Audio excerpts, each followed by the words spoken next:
ఓం శ్రీ గురుభ్యో నమ. ఓం గం గణపతయే నమ. వాగర్ధావివ సంపృక్తో వాగర్ధ ప్రతిపత్తయే జగతః పితరో వందే పార్వతీ పరమేశ్వరో. ఉమామహేశ్వరాభ్యాం నమ. ఆదిత్యాయ చ సోమాయ మంగళాయ బుధాయ చ గురుశుక్రశనేభ్యశ్చ రాహవే కేతవే నమ. సూర్యాది నవగ్రహ దేవతాయి నమ. వీక్షిస్తున్నటువంటి ప్రేక్షకులందరికీ కూడా మీనరాశిలోకి ఈ మార్చి 14వ తేదీ నుండి కూడా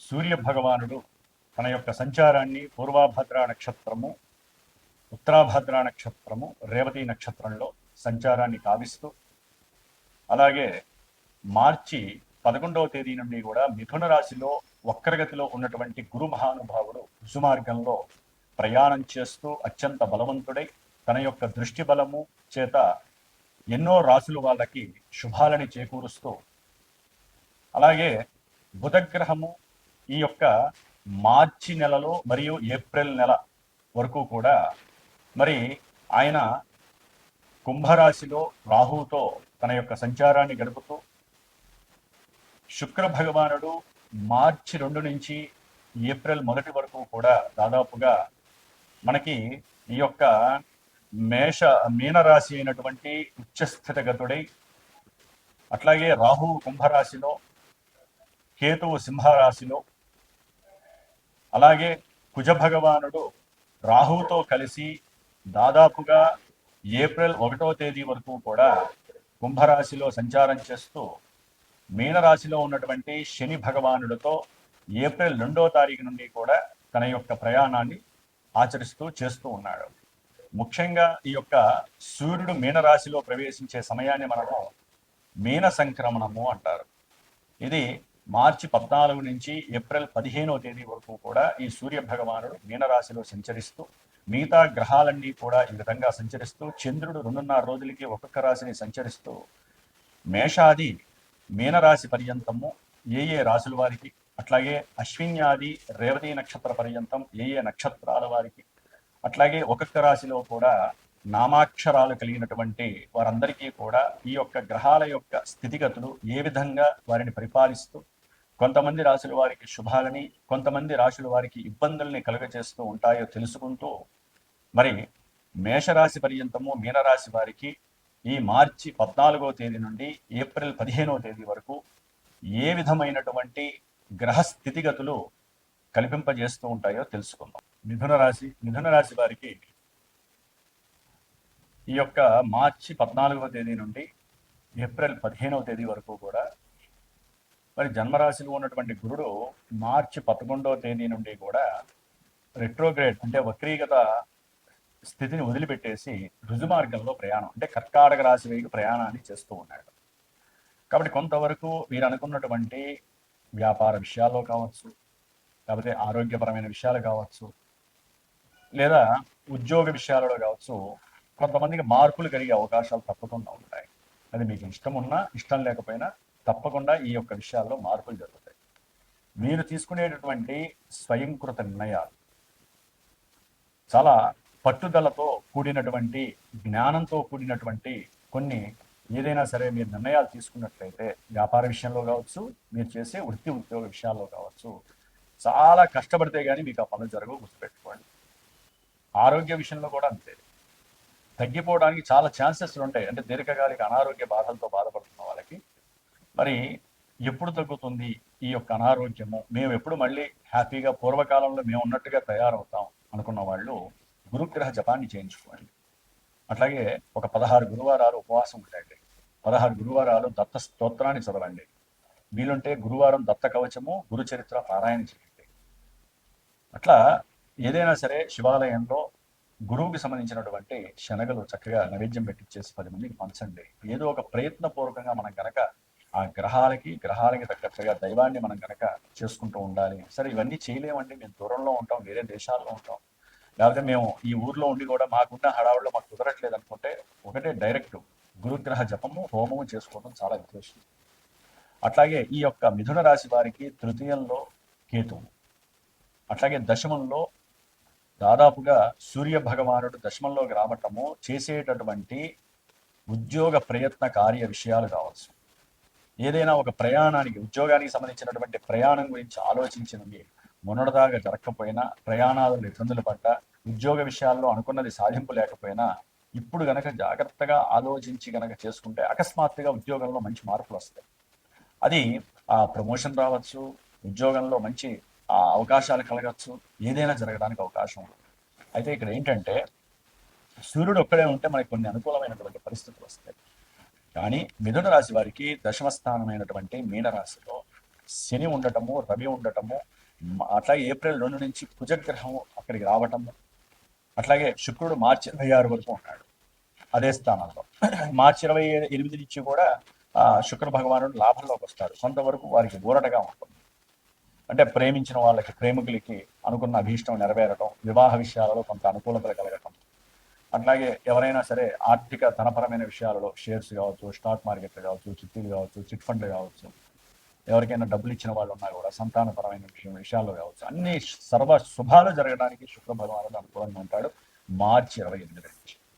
అట్లాగే ఏదైనా సరే అప్పులు తీరాలి అనుకున్నప్పుడు ఏదో రకంగా సంతానం, వీరికి ఉన్నటువంటి సంతానము సహకరించి వీరికి ఉన్నటువంటి అప్పులు తీర్చే అవకాశం ఉంటుంది.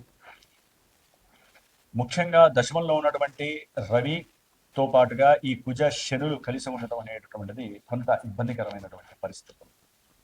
అకస్మాత్తుగా వీరి యొక్క ఆరోగ్య విషయంలో అనుకున్న సడలింపులు జరక్క అవి కాస్త ఇంత రోగం కాస్త ఇంత పెద్ద రోగం అయ్యే అవకాశం ఉంటుంది. సూర్యుడు అక్కడ ఉన్నప్పటికీ దశమంలో ఈ శని యొక్క బలం ముందు, కుజుడు యొక్క బలం ముందు ఆయన బలహీనుడైపోతూ ఉంటాడు. ఎందుకంటే ఇక్కడ శని కుజులు కలవటం అనేటటువంటిది వీరికి ఉన్నటువంటి ఉద్యోగ వ్యవస్థలో పెద్ద సమస్యలు వచ్చే అవకాశాలు ఉన్నాయి. ప్రమోషన్ రావాలి ఎట్టి పరిస్థితుల్లో, దూర ప్రాంతాలకు వెళ్ళిపోవాల్సిందే, ప్రమోషన్ రావాల్సిందే అనుకున్న వాళ్ళకు కూడా ఈ శని యొక్క ప్రభావం వలన కుజుడు ఇచ్చే అవకాశము ఉన్నప్పటికీ కూడా కుజుడు కూడా ఇవ్వలేని పరిస్థితి. ఎన్నో అగాధాలు, ఎన్నో విభేదాలు, కొట్లాటలు, ఆస్తుపాస్తుగల విషయాలలో, పంపకాల విషయంలో కావచ్చు, లేకపోతే వీరు చేసేటటువంటి సేవకా వృత్తిలో వీరి మీద లేనిపోని సాడీలు, వీరి మీద లేనిపోని అపనిందలు, అవమానాలు చేయించటం, ముఖ్యంగా ఉద్యోగ వ్యవస్థలో వీరికి ఒక గ్రహణం పట్టిందని చెప్పుకోవాలండి మిథున రాశి వారు. అన్ని సమస్యలుగానే ఉంటాయి. రవి బలంగా ఉన్నాడని మాత్రం అనుకోకండి. 2 అసలైన గ్రహాలు, పాపగ్రహాలు ఆ యొక్క స్థానంలో ఉండి మీకు ఉన్నటువంటి కర్మ దోషాలని ఎంతగా ఇవ్వాలో అంత చేస్తున్నారు. అట్లాగే మీకున్నటువంటి సంఘంలో కీర్తి కానీ, ప్రతిష్టలు కానీ, మానము కానీ, అభిమానము కానీ అన్నీ కూడా తగ్గించే పరిస్థితి. మీకు మీరే స్వయంకృతంతో వాటిని కోల్పోయే పరిస్థితి. ఎవరైనా సరే ఎగ్జామ్స్ రాద్దాము అనుకున్న సమయంలో వారికి ఆరోగ్యరీత్యా సమస్యలు రావటం, లేకపోతే తగ్గిందనుకున్నట్టుగా ఉన్న ఆరోగ్యం ఏదైనా సరే సమస్యలు ఉంటే అవన్నీ కూడా పునరావృతం కావటము, దాని ద్వారా వీరికి ఆరోగ్య సమస్యలు అధికమే, చదువుకునే విద్యార్థులకు చదువు పతనం అవ్వటం, చదువు ఎందుకు అభిలాష తగ్గటం, మార్కులు సరిగ్గా రాకపోవటం, ఇలాంటివి జరగడానికి కూడా ఈ శని కుజుల యొక్క దృష్టి చాలా ఘోరంగా ఉంది. భార్యాభర్తల మధ్య అయితే కనుక అసలు లేనిపోని గొడవలు, ఒకరు అనుకుంటే ఇంకొకరు అనుకుంటారు. దాని ద్వారా ఇరువుల మధ్య విపరీతమైనటువంటి సంభాషణ అది పెద్దదై చిలికి గాలివానే చివరికి ఎవరో ఒకళ్ళు పోలీస్ స్టేషన్ నుంచి చెరసాల దాకా వెళ్లాల్సి వస్తుంది, అవసరమైతే హాస్పిటల్స్కి వెళ్లాల్సిన పరిస్థితి వస్తుంది. అంటే అంతటి ఉద్రేకవంతమైనటువంటి చర్యలు ప్రారంభమవుతాయి ఈ యొక్క మిథున రాశి వారు. ఆకస్మికంగా తండ్రి గారి యొక్క ఆరోగ్య విషయంలో కూడా వీరికి వృత్తి మీద ఆ ఎఫెక్ట్ పడి ఆర్థికంగా కొంత అప్పు చేయాల్సినటువంటి పరిస్థితులు కూడా కలుగుతాయి. ఉన్నటువంటి ఇళ్ళని, గృహాలని కూడా జప్తుకు పెట్టి ఏదో రకంగా తన ఇంట్లో వాళ్ళని బతికించే పరిస్థితులు, లేదా వీరికి ఉన్నటువంటి అప్పులు తీర్చడానికి చిన్న ప్రయత్నమైనా చేస్తారు ఈ యొక్క మిథున రాశి వారు. ఎందుకంటే గ్రహస్థితి చూస్తే వీరికి 3లో ఉన్నటువంటి కేతువు, 9లో ఉన్నటువంటి రాహు, వీళ్ళిద్దరూ ప్రయాణాలను ఎక్కువగా చూపిస్తూ ఉంటారు. దగ్గర ప్రయాణాలు కావచ్చు, దూర ప్రయాణాలు కావచ్చు, వృత్తిరీత్యా, ప్రమోషన్ల రీత్యా, గృహరీత్యా ఏదైనా గృహాన్ని మార్పులు చేయడం, ఇలాంటి విషయాల్లో కావచ్చు. కొంతమందికి అయితే కనుక అకస్మాత్తుగా ఉన్నతమైనటువంటి ఉద్యోగము మిలిటరీలో కానీ, పోలీస్ వ్యవస్థలో కానివ్వండి, లేకపోతే రాజకీయ పరంగా కానివ్వండి, రాజకీయ రంగంలో ఉన్నటువంటి వాళ్ళకి కానివ్వండి, ప్రమోషన్స్ వచ్చేసి ఉన్నతమైనటువంటి ఉద్యోగాలు వస్తాయి. కుజశనుల యొక్క కలయిక ప్రమాదంతో పాటు కొన్ని ప్రమాణాలు కూడా కలిగి ఉంటుందండి. రవితో కలిసి ఉన్నారు కదా, కాబట్టి ఇవన్నీ ఒకెత్తు అయితే 9లో ఉన్నటువంటి రాహువు బాలారిష్ట దోషాన్ని కలుగజేస్తూ ఉంటాడు. తండ్రి గారి ఆరోగ్యం పట్ల కొంచెం శ్రద్ధ తీసుకోండి ముఖ్యంగా. కాబట్టి గ్రహాల రీత్యా చూస్తే ఒక రవి అట్లాగే కేతువు మినహాయించి మిగతా గ్రహాలన్నీ కూడా ఇబ్బందికరమైనటువంటి పరిస్థితులు కలుగజేస్తున్నాయి. అట్లాగే ఇప్పుడు మన యొక్క భూమికి పట్టినటువంటి కాలసర్ప యోగ దోషంలో మిథున రాశి కూడా ఉంది కాబట్టి మీరు సుబ్రహ్మణ్య ఆరాధన ఎక్కువగా చేసుకోండి. అట్లాగే దుర్గాదేవి ప్రార్థన వలన మీకు ప్రయాణాలలో అవరోధాలు ఆటంకాలు లేకుండా పోతాయి. అట్లాగే తండ్రి గారి యొక్క ఆరోగ్యం కుదుటపడుతుంది. ఏదైనా సరే దుర్గాదేవికి సంబంధించినటువంటి స్తోత్రం చదవండి, లేకపోతే దుర్గాదేవి అష్టోత్తరాన్ని చదవండి, దుర్గా ద్వాత్రింశం నామ్నాన్ని చదవండి. ఇట్లా దుర్గాదేవిని పట్టుకోవడం ద్వారా పూర్వజన్మల్లో చేసుకున్నటువంటి పుణ్యం ఇంకా మిగిలి ఉంటే అదంతా మీరు రాబట్టుకోవడానికి అవకాశం ఉంటుంది అంతరిక్షం ద్వారా. కాబట్టి ఆ విధంగా గుర్తుపెట్టుకోండి. ఏదైనా మీ ఆరోగ్య విషయంలో కొన్ని జాగ్రత్తలు తీసుకోండి. ఊరికనే కోపాన్ని తెచ్చుకోకండి, కోపావేశాలు పెరుగుతాయి. తినే తిండి విషయంలో కూడా కొన్ని ఆహార నియమాలు పాటించండి. అట్లాగే వ్యవహారిక విషయాల్లో కూడా ఊరికనే అన్నదమ్ములతో కానివ్వండి, తండ్రితో కానివ్వండి, ఉద్యోగాల్లో కానివ్వండి, లేకపోతే ప్రయాణాల సమయాల్లో వాగ్వాదాలు చేయటం, విపరీతమైనటువంటి గొడవలు పెంచుకుంటూ పోవటం మాత్రం దయచేసి చేయకండి. ఇంకా ఏదైనా ఘోరమైనటువంటి సమస్యలు అనుభవిస్తున్నవారు, లేకపోతే వివాహం కావట్లేదు, లేకపోతే సంతానం కలగట్లేదు, ఎందుకంటే కొంతమందికి ఈ మిథున రాశి వారికి సంతాన భాగ్యము మార్చి ఎండింగ్ తర్వాత కొంతవరకు పాజిటివ్నెస్ ఇస్తుంది. మిథున రాశి వారికి సంతానము కలగడం ద్వారా ఆనందకరమైనటువంటి ఇంట్లో పండగలు చక్కగా విశేషవంతమైనటువంటి ఆనంద యోగము కలగడానికి ఈ శుక్ర భగవానుడు చక్కగా ఆనందకరంగా ఉన్నాడు. ఏదేమైనప్పటికీ జన్మజాతకం అనేటటువంటిది చాలా విశేషమైనటువంటిదండి. మన జాతకంలో గనక ఏదైనా గ్రహాలు సరిగ్గా లేకపోయినా ఇవి ఇంకొంచెం రెట్టింపు శక్తినిచ్చి ఇంకా దౌర్భాగ్యమైన పరిస్థితులు ఇస్తాయి. అదే మరి ఇప్పుడు గ్రహస్థితులు ఏం బాలేదు కదండి అనుకుంటే జన్మజాతకంలో కనుక ఏదైనా లగ్నం నుంచి గ్రహాలు ఇప్పుడు ప్రతికూలంగా ఉన్న గ్రహాలు దశలో అంతదశలో అనుకూలమైనట్టుగా ఉన్నట్లయితే వారికి ఇవన్నీ పాజిటివ్గా వచ్చి చక్కటి ధనాన్ని ఇస్తాయి, మంచి ఉద్యోగ అవకాశాలను ఇస్తాయి, సంతానాన్ని ఇస్తాయి.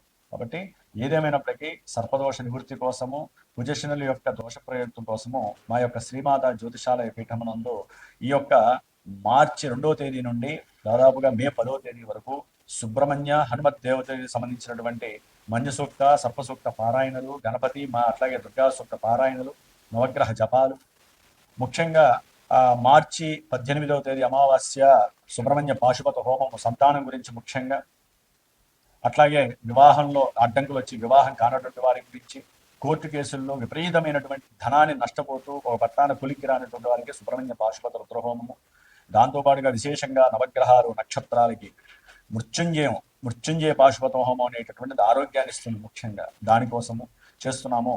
అట్లాగే ఏప్రిల్ 17వ తేదీన విశేషంగా హనుమత్ పాశుపత హోమము, మంజు సూక్త, పవన సూక్త హోమము జరుగుతోంది.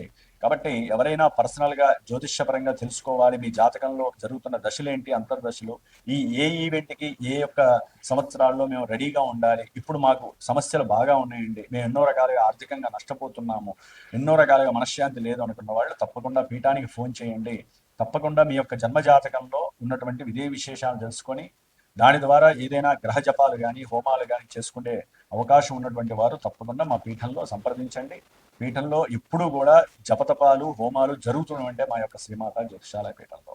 సర్వే జనాః సుఖినో భవంతు. శ్రీమాత్రే నమః.